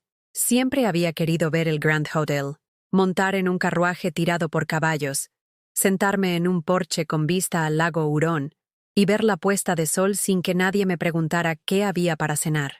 Cuando colgué el teléfono, me sentí mareada por la rebelión de todo. Iba a ir a algún lugar hermoso, sola, porque quería, no porque alguien más me necesitara allí, no porque fuera práctico o necesario, sino porque me traería alegría. Esa tarde, hice otra cosa que nunca había hecho. Fui de compras para comprar ropa que no estuviera en oferta. No ropa cara, no era imprudente, sino ropa elegida por cómo me hacía sentir en lugar de cuánto costaba. Compré un suave suéter lavanda que resaltaba el color de mis ojos, un par de zapatos cómodos para caminar que me hacían sentir capaz y segura, un vestido en borgoña profundo que me hacía parecer el tipo de mujer que tenía lugares a donde ir y gente que ver. La dependienta, una chica joven con ojos brillantes y genuino entusiasmo, pasó una hora ayudándome a encontrar prendas que me quedaran bien, que favorecieran mi figura, que me hicieran sentir como yo misma de nuevo. «Te ves hermosa», dijo mientras me estudiaba en el espejo del vestidor. «Ese color te queda perfecto». «Gracias», dije, y lo sentí. Hacía meses que nadie había elogiado mi apariencia, años que no me sentía digna de tanta atención. Esa noche, cumplí mis planes de cenar con Dorotea, pero en lugar de cocinar en casa, sugerí que fuéramos al nuevo restaurante italiano que había abierto en el centro. Quería sentarme en un lugar donde nunca había estado antes, comer comida que no había preparado, ser atendida por personas que no supieran nada sobre el drama de mi familia ni mi situación financiera. «Elena, te ves diferente esta noche». dijo Dorotea mientras compartíamos tiramisú y hablábamos de libros que habíamos leído, lugares a los que habíamos viajado, sueños que habíamos pospuesto. Más ligera, de alguna manera. Me siento diferente, admití, como si hubiera estado cargando un peso que no me daba cuenta de que estaba ahí, y finalmente lo he dejado. ¿Peso como qué? Pensé en cómo explicarlo sin revelar los dolorosos detalles de la situación de mi familia. El peso de tratar de ser lo que otras personas necesitaban que fuera en lugar de lo que realmente soy. Dorotea asintió con la comprensión de alguien que había vivido lo suficiente como para reconocer esa carga en particular. Me sentí así después de la muerte de Roberto. No solo el dolor, sino el alivio de no tener que ser la esposa de Roberto nunca más. Solo Dorotea, solo yo. Exactamente, dije. Estoy aprendiendo a ser solo Elena de nuevo. Hicimos planes para asistir a un ciclo de conferencias en el colegio comunitario, para visitar el mercado de agricultores juntos los sábados por la mañana, para tomar una clase de pintura de acuarela que ninguno de nosotros se había atrevido a probar solo. Por primera vez en años, estaba haciendo planes que se extendían más allá del futuro inmediato, comprometiéndome con actividades que asumían que todavía estaría aquí, que todavía estaría interesada en aprender, crecer y experimentar cosas nuevas. A la mañana siguiente, me desperté de forma natural a las 7:30 a.m., en lugar de ser despertada por la ansiedad a las 5:00 a.m. Preparé café en mi taza favorita. Me senté en la mesa de mi cocina con el periódico y sentí la profunda paz de no tener a dónde ir excepto donde estaba. Mi teléfono permaneció en silencio. Ni llamadas de Mateo, ni mensajes de texto manipuladores de Alicia, ni ninguna crisis que requiriera mi atención inmediata o asistencia financiera. El silencio debería haber parecido solitario, pero en cambio se sentía como libertad. Pasé la mañana reorganizando mi casa, no porque alguien fuera a venir a visitarme, sino porque quería crear un espacio que reflejara quién me estaba convirtiendo en lugar de quién había sido. Moví la silla de Ricardo a una esquina diferente, no para borrar su memoria, sino para cambiar el punto focal de la habitación de su ausencia a mi presencia. Colgué fotos que me hacían sonreír, fotos de los viajes que Ricardo y yo habíamos hecho, de amigos con los que había perdido el contacto, de momentos en los que me había sentido verdaderamente viva. Guardé las fotos que me entristecían, no para siempre, sino por ahora, mientras todavía estaba aprendiendo a habitar mi propia vida de nuevo. Por la tarde, hice algo que habría sido impensable una semana antes. Fui al banco y abrí mi propia cuenta corriente. No una cuenta conjunta, no una cuenta que alguien más gestionaría en mi nombre, sino una cuenta que era solo mía. La gerente del banco, una profesional de la edad de mi nuera, me trató con el respeto debido a cualquier cliente adulto que tomara decisiones financieras de rutina. No habló despacio ni sobreexplicó conceptos simples. No sugirió que tal vez quisiera incluir a un miembro de la familia en la gestión de la cuenta. «Señora Morrison, ¿le gustaría configurar la banca en línea?», preguntó. «Hace que sea más fácil monitorear su cuenta y transferir fondos según sea necesario». «Sí», dije, sorprendiéndome a mí misma con mi confianza. «Y me gustaría aprender sobre opciones de inversión. Nada complicado, solo información básica sobre cómo hacer que mi dinero trabaje para mí». Sonrió con genuina calidez. «Me encantaría ponerte en contacto con nuestra asesora financiera. Se especializa en ayudar a las personas a planificar su jubilación y maximizar sus ahorros». Jubilación. La palabra se sentía diferente ahora. No como un final, sino como un comienzo. Una oportunidad para finalmente vivir para mí en lugar de anticipar constantemente las necesidades de otras personas. Esa noche, llamé a mi hermana Margarita en Milwaukee. Algo que había estado queriendo hacer durante meses, pero que nunca parecía encontrar tiempo. «Elena, he estado pensando tanto en ti desde el funeral de Ricardo. ¿Cómo te encuentras?» «Mejor de lo que esperaba», dije, y me di cuenta de que era verdad. En realidad, me preguntaba si te gustaría hacer un viaje juntas. ¿Quizás ese crucero del que hablamos hace años? ¿Un crucero? Elena, eso suena maravilloso, pero ¿estás segura de que estás lista para algo así? Estoy lista para muchas cosas para las que no estaba lista antes, dije. Estoy aprendiendo que la vida no tiene que ser solo sobrevivir. puede ser sobrevivir.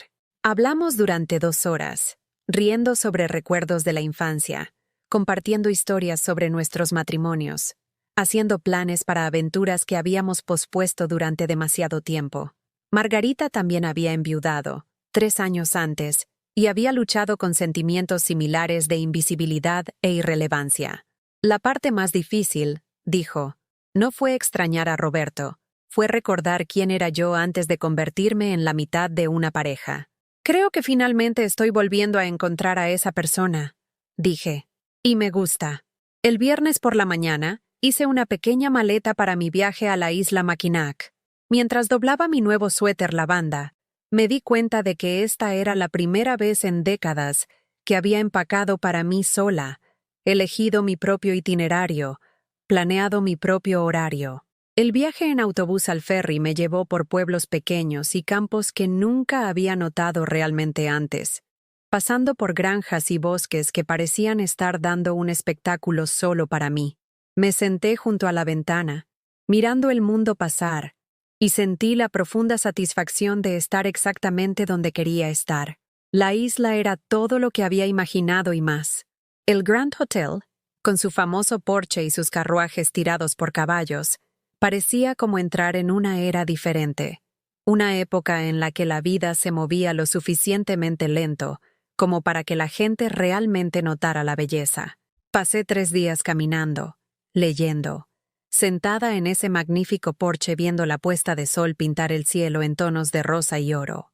Hablé con otros viajeros, compartiendo historias y recomendaciones sin la constante corriente subterránea de preocupación que había caracterizado mis interacciones durante años. El domingo por la noche, mientras estaba sentada en el comedor del hotel cenando sola y sintiéndome perfectamente contenta por ello, me di cuenta de que estaba teniendo conversaciones con extraños que eran más honestas y significativas que cualquiera que hubiera tenido con mi familia en años. ¿Viaja sola?, preguntó la mujer de la mesa de al lado, una dama elegante de unos 80 años con cabello plateado y ojos amables. Sí, dije, y me sentí orgullosa de ello. Es mi primer viaje en solitario en 47 años. ¡Qué maravilla! He estado viajando sola durante 15 años, desde que falleció mi esposo. La mejor decisión que he tomado. Descubres mucho sobre ti misma cuando no estás constantemente adaptándote a las preferencias de otra persona. Hablamos sobre destinos favoritos, sobre el coraje que se necesita para comer solo en restaurantes, sobre la libertad de tomar decisiones basadas únicamente en tus propios deseos. El secreto, dijo mientras compartíamos el postre, es recordar que no estás solo porque estés solo. Estás solo porque eres independiente. Hay una diferencia. En el viaje en ferry de regreso al continente, me paré en la barandilla observando cómo la isla se hacía más pequeña detrás de mí, pero no me sentí triste. Me sentí agradecida por la belleza que había presenciado, por la soledad que había disfrutado, por el descubrimiento de que podía ser perfectamente feliz en mi propia compañía. Ya no era una mujer exiliada de su propia vida. Era una mujer que elegía su propia aventura, escribiendo su propia historia, definiendo su propio valor. La Elena que había conducido a esta isla era diferente a la Elena que regresaba a casa. No porque mis circunstancias hubieran cambiado drásticamente, sino porque había cambiado mi relación con mis circunstancias. Ya no estaba esperando permiso para vivir, simplemente estaba viviendo, una elección a la vez, un día a la vez, un momento de alegría a la vez. La mujer de la foto de la boda había tenido razón en una cosa.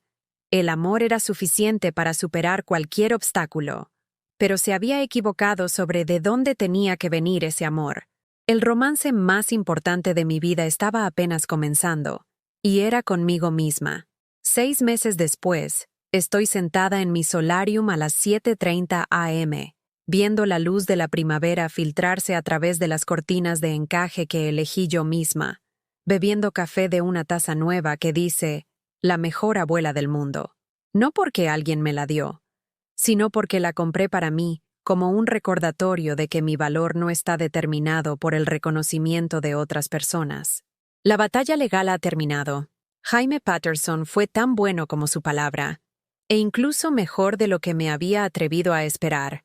El tribunal invalidó el testamento revisado de Ricardo, encontrando evidencia clara de influencia indebida y circunstancias cuestionables en torno a los cambios en el documento. Lo más importante es que me otorgaron no solo el mínimo de 1/3 que garantizaba la ley de Illinois, sino el 60% de la herencia, citando mis décadas de contribución al éxito financiero de la familia. Ahora tengo $450,000 en varias cuentas. La casa es legalmente mía, y recibo los beneficios completos de la pensión de Ricardo. No soy rica, pero estoy financieramente segura de maneras que nunca imaginé posible a los 73 años. Pero el dinero, aunque importante, no era realmente el punto. El punto era reclamar mi dignidad, mi autonomía, mi derecho a ser tratada como un ser humano adulto capaz de tomar decisiones sobre mi propia vida.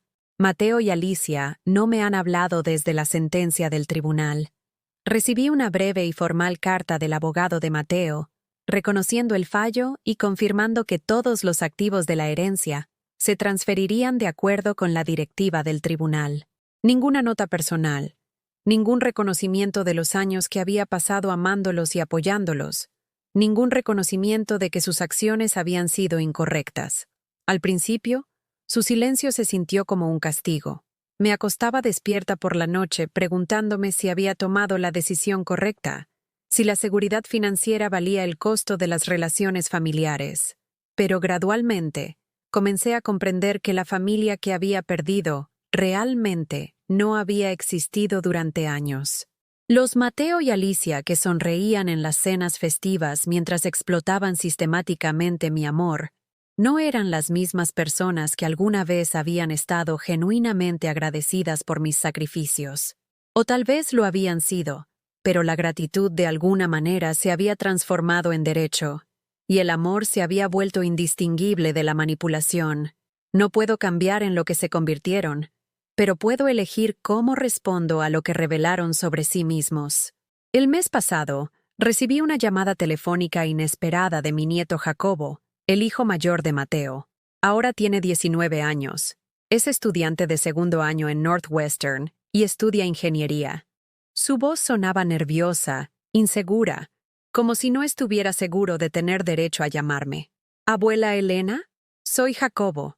Yo quería hablar contigo sobre lo que pasó con papá y lo del testamento. Mi corazón se encogió. Jacobo, cariño, no necesitas... Sí, necesito. Necesito decirte que lo que hicieron estuvo mal. No lo entendí todo en ese momento, pero ahora soy mayor, y entiendo que trataron de robarte el dinero que legítimamente te pertenecía. Cerré los ojos, sintiendo las lágrimas que había estado conteniendo durante meses.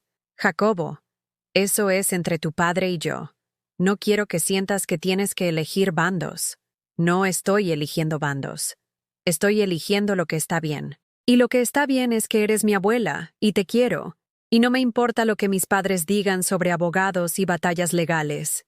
Me importa la mujer que me enseñó a jugar al ajedrez y me hacía galletas con chispas de chocolate y me escuchaba practicar el violín a pesar de que era terrible en eso.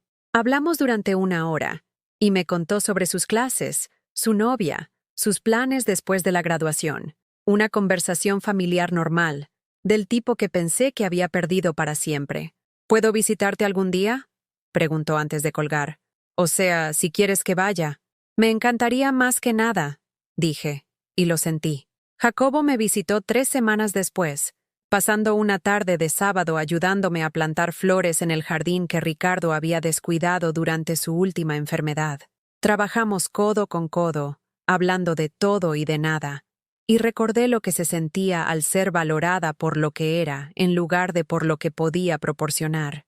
Abuela, dijo mientras limpiábamos, quiero que sepas que no todos en nuestra familia están de acuerdo con lo que hizo papá. Algunos de nosotros creemos que eres bastante increíble. ¿Algunos de nosotros?, pregunté. Mi hermana Emma siente lo mismo. Solo tiene 16 años, así que ahora mismo tiene miedo de ir en contra de papá. Pero te pregunta todo el tiempo. Y el tío Pablo, el hermano de papá, me ha estado preguntando cómo estás. Cree que papá perdió la cabeza en algún momento. No me había dado cuenta de cuánto había extrañado ser parte de una familia, hasta que sentí que los primeros hilos de la conexión se volvían a tejer. Los cambios en mi vida han sido más profundos de lo que hubiera imaginado.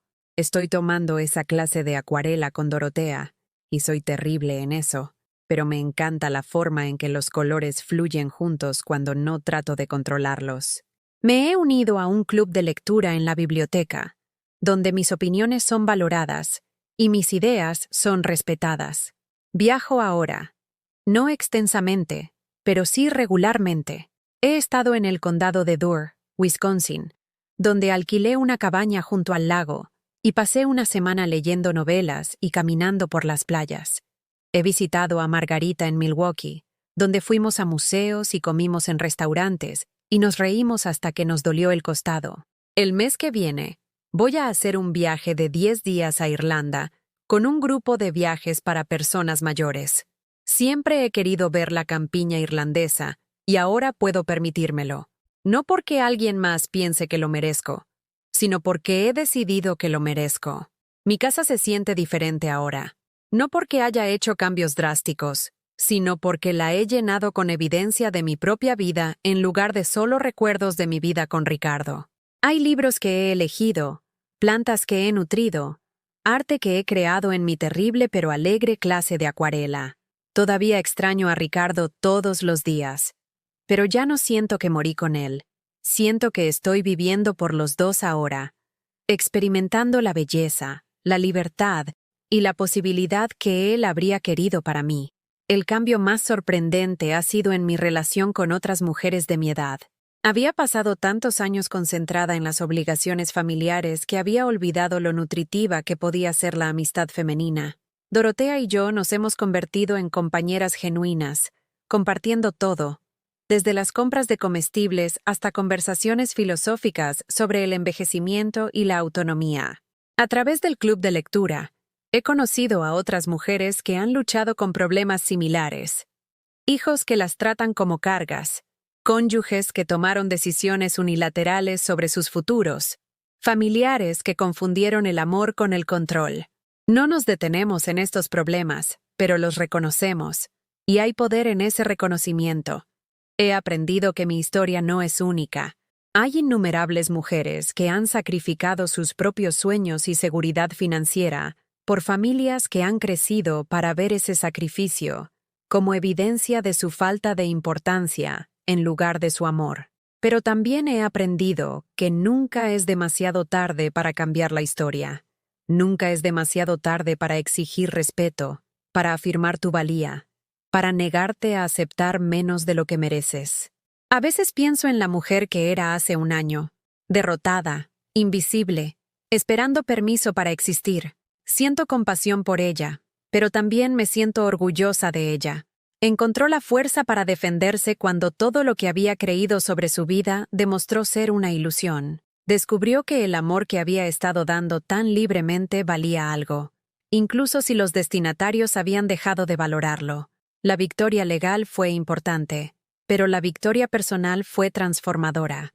Aprendí que podía sobrevivir sin la aprobación de mi familia, que mi valía no estaba determinada por su reconocimiento, que podía crear significado, propósito y alegría en mi vida, incluso cuando las personas en las que había construido mi mundo decidieron que era prescindible. No estoy amargada por lo que pasó. La amargura les daría poder sobre mi presente que no se merecen. En cambio, estoy agradecida. Su traición me obligó a descubrir una fuerza que no sabía que poseía, a reclamar una independencia que nunca me había atrevido a perseguir, a construir una vida que me pertenece por completo.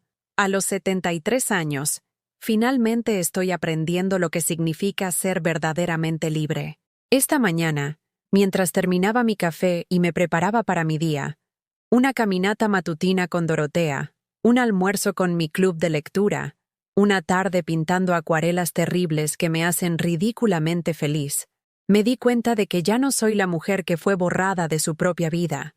Soy la mujer que se reescribió a sí misma en existencia, una elección a la vez, un acto de respeto propio a la vez, un momento de alegría a la vez.